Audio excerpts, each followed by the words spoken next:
Let's talk about AI. I don't know if you're into it yet. My guess is that you will be if you're not already. And if you're like so many of us, you're playing with it or working with it.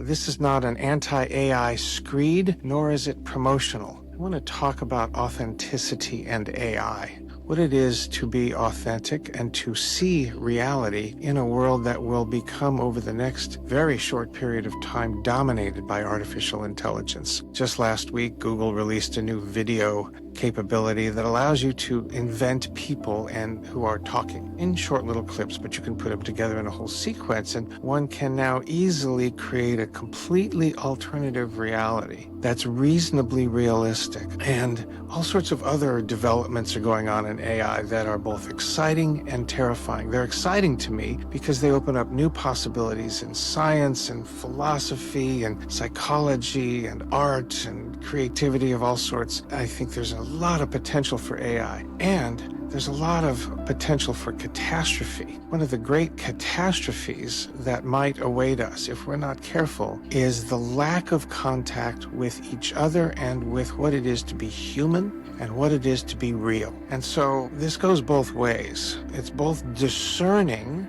what is real in an artificial intelligence-dominated world. In other words, how can we tell what is so and what isn't so? I would wager that you have seen videos you thought were real people that are not. There was some videos post the president's trip to the Middle East from alleged people somewhere in the Middle East talking frankly about how terrible that trip was. Well, I am confident that was concocted video. So we have to develop our skills at discerning, is this real or is it not? And then another thing we need to think about is, are we going to be tempted to hide behind artificial AI or artificial intelligence? Are we going to be tempted to leave our authenticity outside in the hopes of generating an idealized self for the world? You know, without AI, human beings have been generating idealized selves for the world for as long as we've been around. We get from our parents or our culture or our classmates some notion of who we should be, and we generate that fake version of ourselves. I remember one of the most important books I read back about 20 years ago or more was a book called Getting Real by Susan Campbell, which is basically a manual on how to be an authentic person. I realized at roughly age 50 that I had been inauthentic in many regards in my life for about 50 years. So it's not just AI that generates our own inauthenticity. What I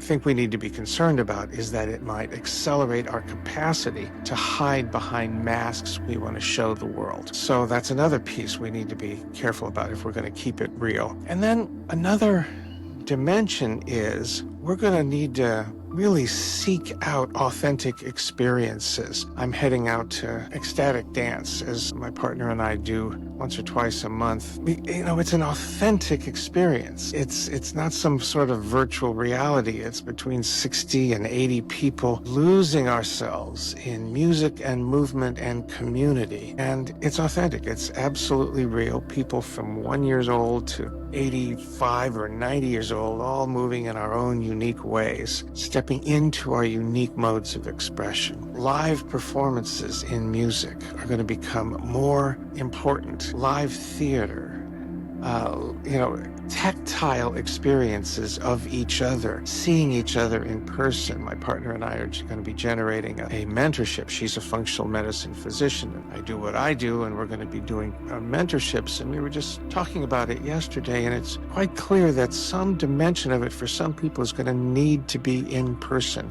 not just this way. We need to reach out and be in contact with our community and with our beloveds to keep it real. So again, this is not an anti-AI screed. I use it every day, all day long, except some Sabbaths. I think it's an important tool. To turn our back on AI would have been like turning our back on Google or Bing or 20 years ago. It's a tool of the modern era, and it's going to be essential for nearly all of us. But we need to be discerning about how we consume AI material and how we interact with each other via AI, and seek out opportunities to be authentic and real with each other. Be well.